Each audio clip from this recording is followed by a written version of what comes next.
राम राम।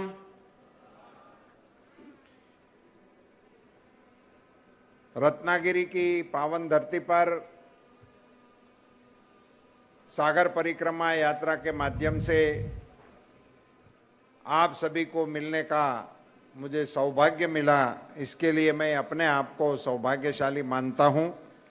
इस कार्यक्रम में मेरे साथ कल से वैसे जुड़े हैं, आपके यहाँ के तो विधायक हैं मगर आपके पालक मंत्री भी हैं और इंडस्ट्रीज जैसा महत्वपूर्ण विभाग वो निर्वहन कर रहे हैं, मगर पिछले 2 दिन से वो मेरे पालक के रूप में घूम रहे हैं और मेरी सारी व्यवस्थाओं को सुचारू तरीके से संपन्न हो इसके लिए वो कष्ट उठा रहे हैं।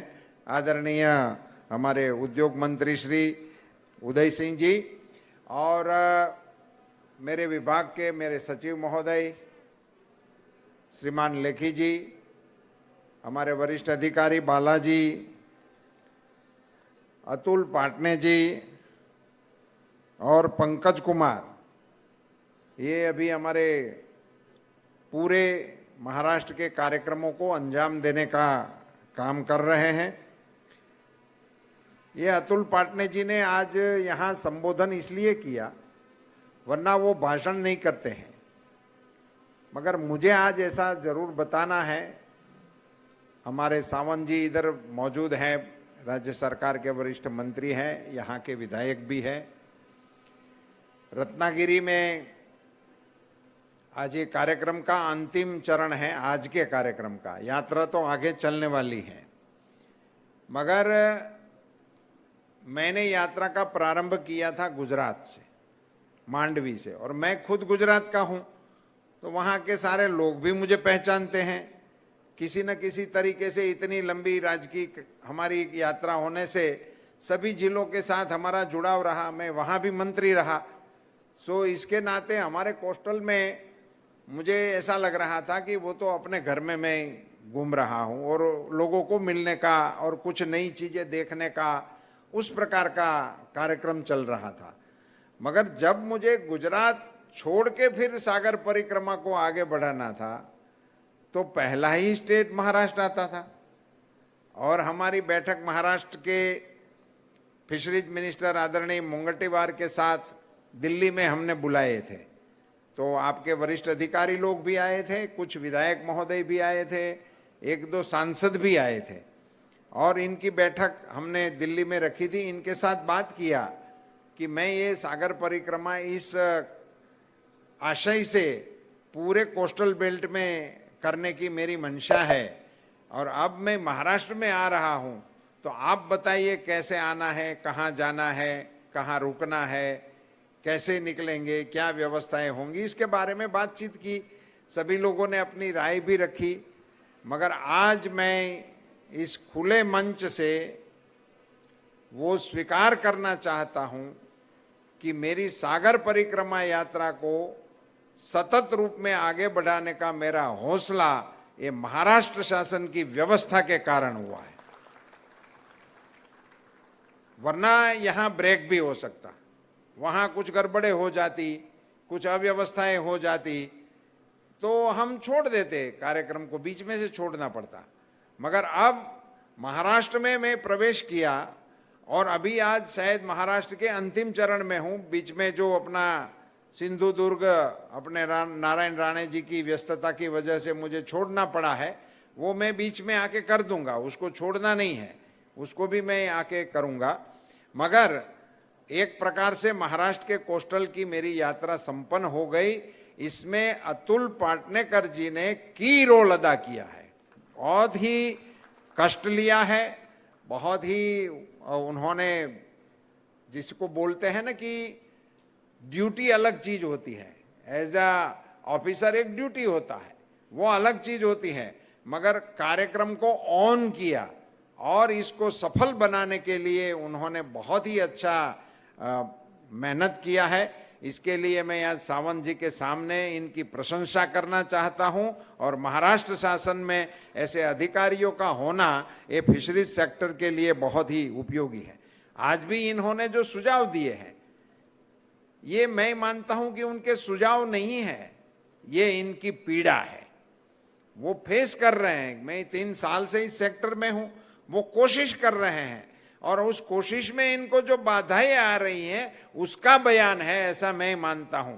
और मैं राज्य सरकार के साथ बैठकर इन इश्यूओं को बहुत ही गंभीरता से, मुझे ऐसा बहुत ही अच्छा अवसर है कि शिंदे जी जैसा और मुंगटीवार जैसे कर्मठ मंत्री हमारे पास उपलब्ध है।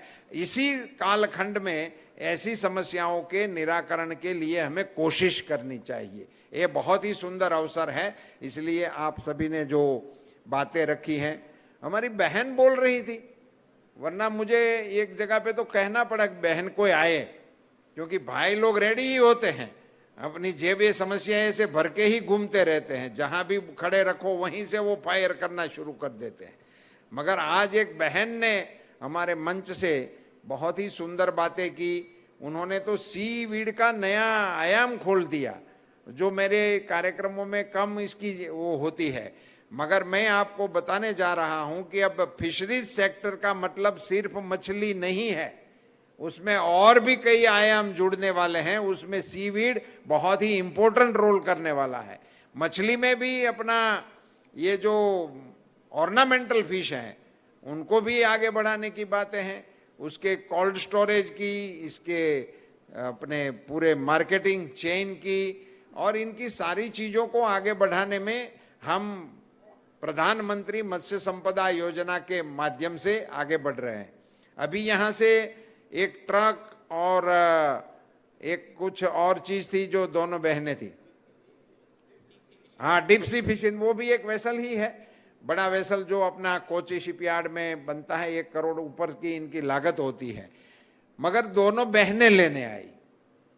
बताओ, इसका मतलब ये है कि यहाँ के फिशरमैनों को पता है कि बहनों के नाम से अर्जी करने से 10% की सब्सिडी ज्यादा मिलती है। ये बड़े फिशरमैन लोगों की नेट में वो आ गया है, तो इनका बेनिफिट, वो खूब भरपूर बेनिफिट उठाओ। इसमें भारत सरकार की कोई आपत्ति नहीं है, आप आगे बढ़ो और इसको और आगे बढ़ाने का आप क्रम करो। जिन लोगों को ये मिला है उनको मैं भारत सरकार के फिशरीज मंत्री के नाते शुभकामनाएं देता हूं, और उसके अनुभव से और लोग भी इसमें आगे बढ़कर अपने व्यवसाय को आगे बढ़ाने का प्रयास करें।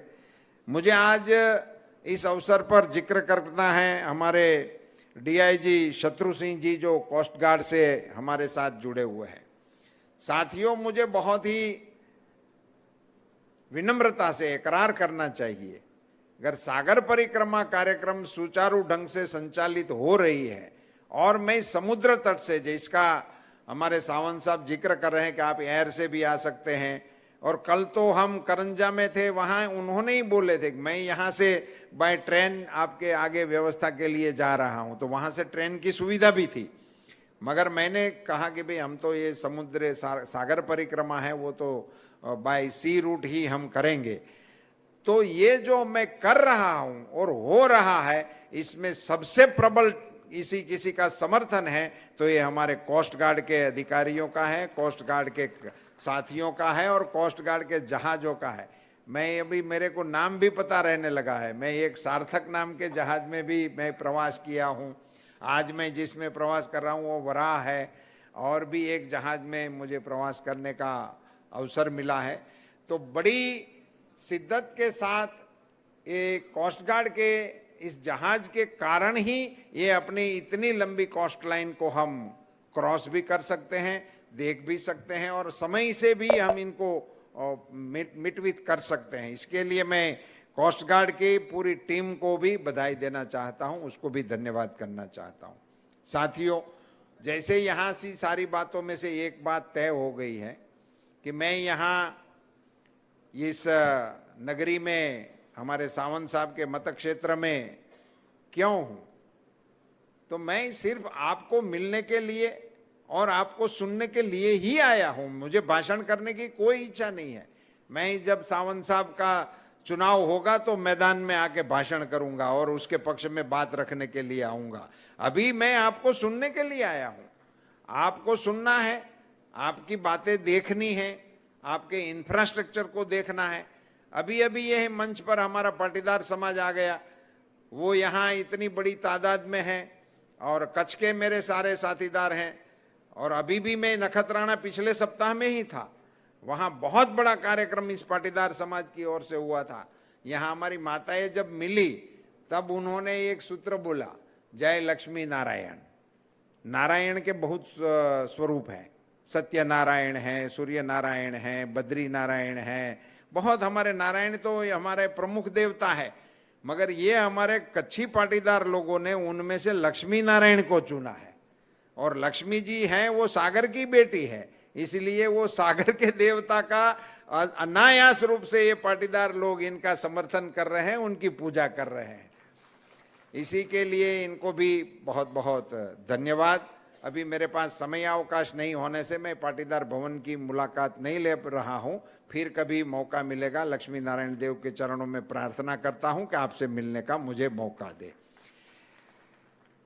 यहां मैं 2 दिन से इस प्रवास में सभियों को मिल रहा हूं। करंजा में था, फिर वेडलूर में वेल्डूर, वहीं जाने का हुआ, मिरकरवाड़ा उसमें जाना हुआ, मियाँ झांकी, हाँ झांकी मिरिया, वो उस गांव का आदमी इधर आया है। मियाँ झांकी वाला एक आवेदन पत्र दे गया, वो मियाँ झांकी का है। वो अपने ट्रेडिशनल फिशरमैनों के बिहाफ में मुझे उन्होंने दिया है एक आवेदन। कई और समाज के लोगों ने भी बातें रखी। बहुत ही सुंदर 2 दिन का ये मेरा दौरा रहा। पहाड़ियों के बीच में से जो समुंदर अंदर जा रहा है, और उसी में से जहाजों को अंदर लाना होता है, फिशिंग करने वालों को भी इसी रास्ते से अंदर आना होता होगा। यहाँ फिश लैंडिंग सेंटर, हार्बर, बंदर, उन सारे इंफ्रास्ट्रक्चरों को मुझे मेरी नज़र से देखने का मौका मिला।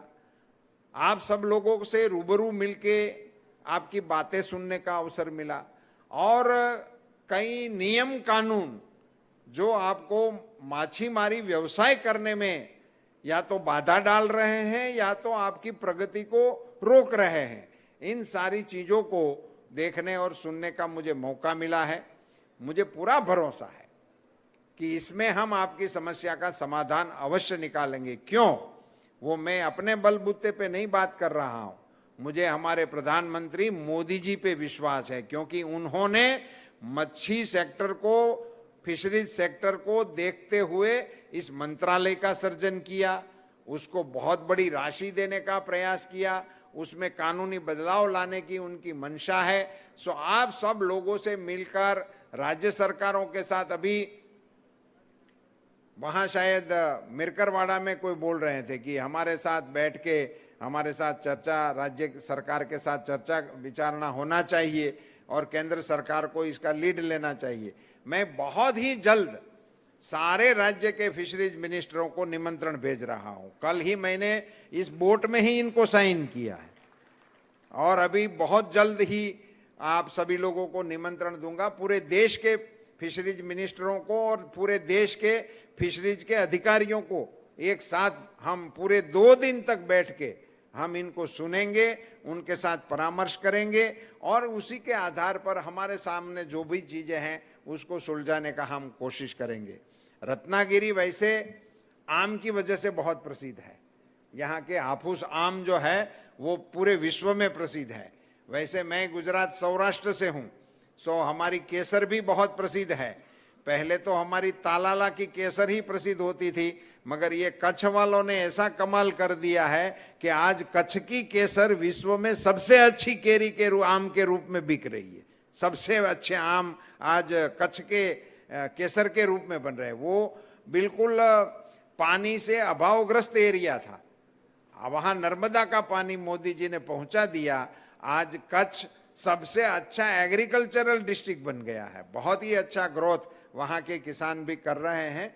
यहाँ आपके साथ हमारे सावंत साहब के मतक्षेत्र में आना हुआ। मैं कल से, जब से वो मेरे साथ इस कार्यक्रम में करंजा में मिले, तब से यहाँ तक की जो बातें हो रही है वो सिवा अपने मतदार क्षेत्र के कार्यकर्ताओं की समस्याओं का समाधान के अलावा और कोई बात ही नहीं कर रहे हैं। उनके मन में सिर्फ और सिर्फ आपके विस्तार के लोगों की समस्याओं के बारे में उनको पूरी जानकारी है। उसके निरूपण उपाय के लिए कौन से रास्ते से हमें आगे बढ़ना चाहिए उसके बारे में उनका स्पष्ट विजन है। और मेरा सौभाग्य है कि हमारे फिशरीज सेक्टर से जुड़ा हुआ ये एरिया उनके जनप्रतिनिधि के रूप में ऐसे आदमी का होना, वो मैं मानता हूं कि विभाग के लिए भी बहुत अच्छा है, मतदाताओं के लिए भी बहुत अच्छा है और फिशरीज सेक्टर के लिए भी बहुत अच्छा है। ऐसा सुयोग जब हो गया है तो अब इनको हम कैसे आगे बढ़ाते हैं उसी पर हमारे सारे कार्यक्रमों की आगे की रूपरेखा और इतिहास इसको फिर आईने में देखकर लिखेगा कि हमें कैसा रास्ता मिला है, कैसा रास्ता हमने चुना है।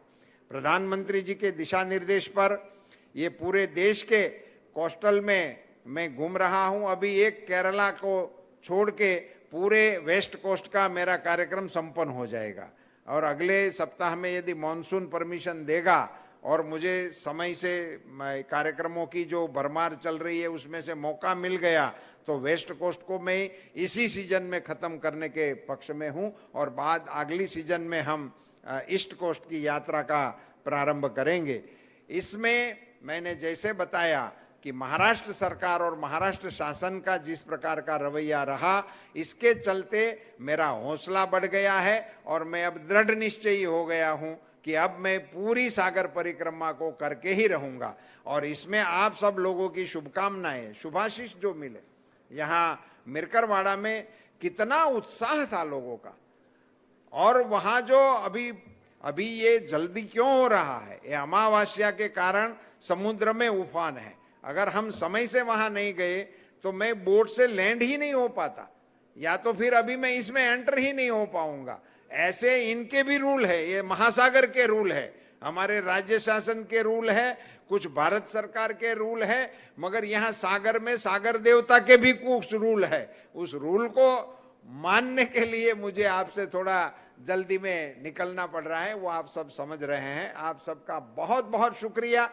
ये पर्सिनन नेट वाले जो यहाँ की टीम है, जिन्होंने ये कार्यक्रम भी किया मिरकरवाड़ा में, और यहाँ मुझे जो बोट दिया, वो मैं तो इतना फिशरीज सेक्टर का अनुभवी आदमी नहीं हूं, मगर बोट को देख के पता लग गया कि ये पर्सिनन नेट वाली ही बोट है। आप सब लोग ऐसे प्रतीकात्मक रूप से भी अपनी बातों को सरकार के सामने रखने का प्रयास कर रहे हो, इसके लिए आपको भी बधाई। अच्छे तरीके से कैसे अपनी बात रखी जाए, इसका ये सारे अच्छे उदाहरण हैं। आपको बात करने का तरीका, आपको प्रेजेंटेशन करने का तरीका, इन सारी चीजों के लिए मैं आप सभी का धन्यवाद करता हूं। आप सबका बहुत बहुत शुक्रिया। भारत माता की। धन्यवाद। विनंती करतो जॉइंट कमिशनर महेश